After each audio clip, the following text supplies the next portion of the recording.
ये कहानी है निशा और आरव की। आरव निशा को 5 साल से डेट कर रहा था। निशा एक राइटर थी और उसे पुराने खंडरों में जाना, रोंगटे खड़े कर देने वाली कहानियां सुनना और रहस्यमयी जगहों में बहुत दिलचस्पी थी। और वहीं आरव, उसका बॉयफ्रेंड, एक फोटोग्राफर था जो हर चीज को अपने कैमरे में कैद करना चाहता था। 2 दिन बाद निशा का बर्थडे था। आरव ने प्लान बनाया कि वो निशा को एक सुंदर से जंगल में तारों के नीचे कैंपिंग करवाएगा। निशा चाहती थी कि उसके दोस्त भी चलें, पर आरव का कहना था कि ये ट्रिप सिर्फ उन दोनों के लिए होनी चाहिए, क्योंकि तब तक आरव को अंदाजा भी नहीं था कि ये ट्रिप उसकी जिंदगी बदल देगा। शाम के 4 बजे आरव अपनी गाड़ी लेकर निशा के घर पहुंचा। वो लोग एक शॉर्ट रोड ट्रिप के साथ कैंपिंग और ट्रैकिंग करने वाले थे। दोनों इस ट्रिप के लिए एक्साइटेड दिख रहे थे। करीब 2 घंटे के सफर के बाद वो एक अजीब से गांव के पास पहुंचे, जिसका नाम था रुधिरपुर। जैसे ही गाड़ी उस गांव के अंदर घुसी, निशा का मन बेचैन सा हो गया। शाम के सिर्फ 6 बज रहे थे, पर ऐसा लग रहा था कि मानो गांव में कोई रहता ही नहीं है। शाम भी कुछ ही पलों में ढल गई और उस पूरे गांव में अंधेरा छा गया।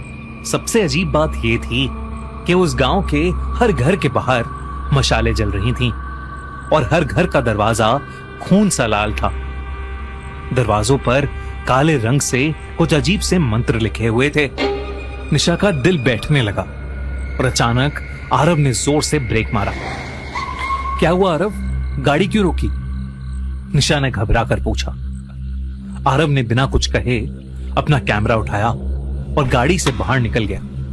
वो बाहर के घरों की तस्वीरें ले ही रहा था कि उसके कैमरे के सामने एक बौखलाई हुई हालत में बूढ़ी औरत आई जो लाल जोड़े में थी। उसने आरव से कहा, बंगले से बारात निकलने वाली है, जल्दी से छुप जाओ। आरव उसे देखकर डर गया। वो कुछ पूछ पाता इससे पहले ही वो बूढ़ी औरत मानो हवा में कहीं गायब हो गई। आरव जब पीछे मुड़ा तो उसने देखा कि निशा गाड़ी में है ही नहीं, और तब उसे जो दिखा वो देखकर उसकी रूह कांप गई। सामने निशा एक आदमी का हाथ थामे धीरे धीरे अंधेरे की तरफ बढ़ रही थी। वो आदमी किसी दूल्हे की तरह तैयार था। उसका चेहरा सेहरे से ढका हुआ था और हाथ से खून टपक रहा था, और उसके आसपास दुल्हन के जोड़े में कई सारी औरतें कुछ मंत्र पढ़ रही थीं। आरव निशा को रोकने के लिए चिल्लाया कि तभी अचानक उसके कंधे पर किसी ने हाथ रखा। जब वो पीछे मुड़ा तो निशा खड़ी थी। वो बिल्कुल नॉर्मल दिख रही थी। उसने हाफते हुए आरव की हालत देखकर उससे पूछा कि उसे क्या हुआ है। आरव का शरीर पसीने से तरबतर था। उसके मुंह से आवाज ही नहीं निकल रही थी। उसने फिर से उस जगह देखा तो वहां कोई दुल्हा या दुल्हन नहीं थे। उसने निशा से पूछा कि वो कहां थी, क्योंकि वो उसे आवाजें दे रहा था। निशा ने अपनी उंगली गांव से थोड़े दूर शुरू होते जंगल की ओर दिखाई। महीना हॉरर की अमेजिंग फिल्म्स का महीना है, तो इस वीडियो में आगे बढ़ने से पहले मैं आपको 4 ऐसी इंटरेस्टिंग हॉरर फिल्म्स के बारे में बताना चाहता हूँ जो आपको बिल्कुल भी मिस नहीं करनी चाहिए। रेडी और नॉट 2, हियर आई कम। ये ग्रेस की कहानी है जो शादी के बाद एक ऐसे गेम में फंस जाती है जो वो कभी खेलना नहीं चाहती थी, क्योंकि दांव पर उसकी और उसकी बहन की जान है। भूत बंगला एक पुरानी हवेली की कहानी जिसमें रहने कई सालों बाद कुछ लोग आते हैं, लेकिन उनके आते ही उनके साथ कुछ ऐसा शुरू हो जाता है जो उन सबकी सोच और समझ से परे है। ली क्रॉनिन्स द ममी, एक बच्ची केटी जो 8 साल पहले गायब हुई थी, अचानक से वापस आ जाती है, पर इस बार वो इंसान नहीं बल्कि कुछ बहुत भयानक बन के लौटती है। और हुक्म, एक हॉरर राइटर अपने पेरेंट्स की एशेज लेकर आयरलैंड के एक होटल जाता है, पर वो इस बात से अनजान है कि वहां कुछ बहुत डरावना छुपा बैठा है। ये सारी फिल्म्स आप सभी हॉरर लवर्स को बहुत पसंद आएंगी, और इसी हॉरर के पैशन को सेलिब्रेट करने के लिए पीवीआर आइनॉक्स लेकर आया है सीजन ऑफ स्क्रीम्स। ये चारों फिल्म्स इसी सेलिब्रेशन का डरावना लाइनअप है। साथ में आपके लिए एक अमेजिंग ऑफर है। कुछ लकी विनर्स को जो इस लाइनअप की पहली 3 फिल्म्स देखेंगे, उन्हें मिलेगा एक कॉम्प्लीमेंट्री ड्रिंक और पॉपकॉर्न कॉम्बो, जिसका मजा वो हुक्म देखते हुए उठा सकते हैं। अगर आप बड़े पर्दे पर हॉरर का थ्रिल फील करना चाहते हो तो अभी जाओ और सीजन ऑफ स्क्रीम्स की फिल्म्स का मजा उठाओ। चारों की चारों हॉरर मूवीज देख डालो।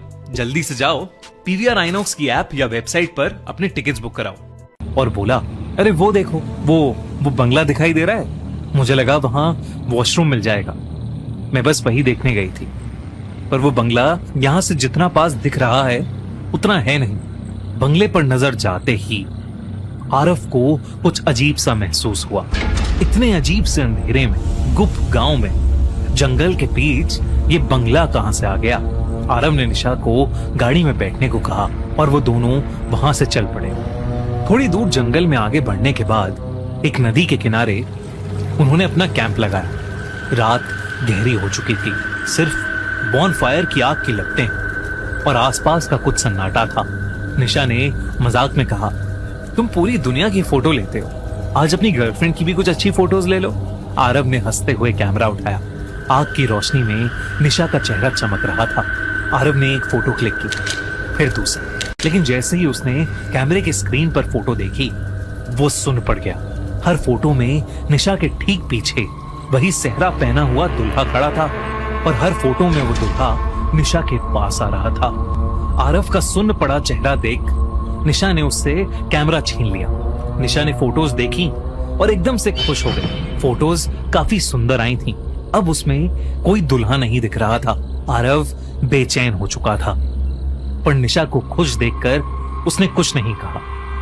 आरव की आंखें उसे जो दिखा रही थीं, उस पर उसका दिमाग यकीन ही नहीं करना चाहता था। रात को टेंट में आरव को नींद नहीं आई। उसने फिर से कैमरा चेक किया। अब जैसे ही उसने गांव की वो तस्वीरें देखी, उसके होश उड़ गए। हर लाल दरवाजे के बाहर वो दुल्हा खड़ा था। आरव ने डर के मारे अपना कैमरा दूर फेंक दिया। तभी उसे अजीब से मंत्र सुनाई देने लगे, वही मंत्र जो वो औरतें पढ़ रही थीं। इस बार वो मंत्र टेंट के बिल्कुल बाहर से आ रहे थे। आरव डरते हुए टेंट से बाहर निकला, पर दूर दूर तक वहां कोई नहीं था। वहां फिर से उसे वही बड़ा सा बंगला दिखाई दिया, जिसकी तरफ गांव में निशा ने इशारा किया था। पर वो खंडर सा दिखने वाला बंगला अब रोशनी से जगमगा रहा था, जैसे वहां कोई बहुत बड़ा जश्न चल रहा। कुछ देर बाद आरव को भी नींद आ गई। अगले दिन सुबह आरव ये सब बातें भूल चुका था। वो निशा के साथ ट्रैक पर चला गया, कई तस्वीरें खींची और साथ में बहुत अच्छा टाइम स्पेंड किया। शाम ढल चुकी थी और अंधेरा फिर से हो चुका था। ट्रैक से वापस आते हुए उन दोनों को वो गांव का बंगला चमकते हुए नजर आ रहा था। उन्होंने सोचा कि आज वो दोनों उस बंगले के पास जाकर देखेंगे। जब वो उस बंगले के पास पहुंचे तो वो बंगला किसी राजमहल जैसा सजा था। बंगले का दरवाजा खुला था, इसलिए वो उस बंगले के अंदर चले गए। लेकिन अंदर कदम रखते ही उनकी आंखें फटी की फटी रह गईं। वहां 56 भोग चांदी की थाली में परोसे थे, पर खाने वाला एक भी इंसान नहीं था। पूरा बंगला खाली था, सिर्फ हवा में मरे हुए फूलों की गंध थी। निशा को बहुत डर लग रहा था। उसने आरव को वहां से जल्दी निकलने को कहा। तभी उस बंगले का भारी दरवाजा जिससे वो अंदर आए थे, वो अपने आप बंद हो गया। ऊपर की सीढ़ियों से आरव को वो मंत्र फिर से सुनाई देने लगे और तभी वही दुल्हा बना आदमी, जिसके हाथ में एक सूखी हुई वरमाला थी, नीचे उतरने लगा। आरव ने निशा को लेके भागने की कोशिश की, पर उसके पैर जैसे जमीन में धंस गए थे। आरव ने देखा कि निशा की आंखें सफेद हो चुकी हैं। वो किसी कठपुतली की तरह उस दूल्हे की तरफ बढ़ रही है। आरव की आंखों के सामने उस दूल्हे ने निशा को वरमाला पहनाई। आरव ये सब रोकना चाहता था और जैसे ही वो उस दूल्हे के पास गया, उसे उस दूल्हे का भयानक अधमरा चेहरा दिखा। उस दूल्हे ने आरव का गला पकड़ा और उसे एक बहुत जोर का धक्का दिया, जिससे वो पीछे जाकर गिर गया। और फिर उस दूल्हे ने निशा के साथ फेरे पूरे किए। आरव समझ चुका था कि वो दूल्हा कोई इंसान नहीं, बल्कि शायद एक आत्मा है।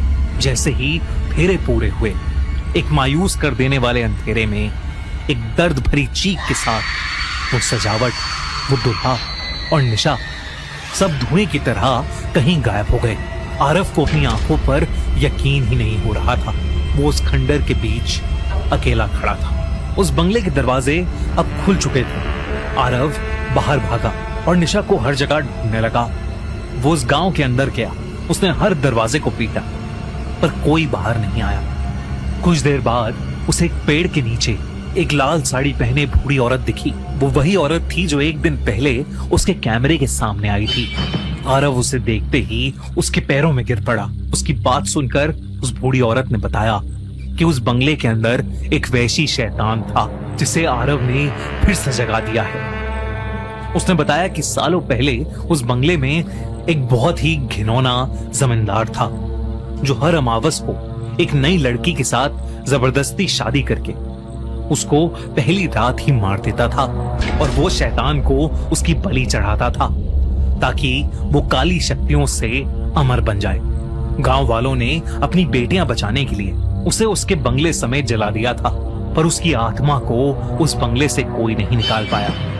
वो हर अमावस पर उस बंगले में अपनी दुल्हन का इंतजार करता है और आज अमावस थी। उसने निशा को चुन लिया और जो एक बार उस बंगले की दुल्हन बन गई वो कभी वापस नहीं आती। ये सुनकर आरव पूरी तरह टूट चुका था।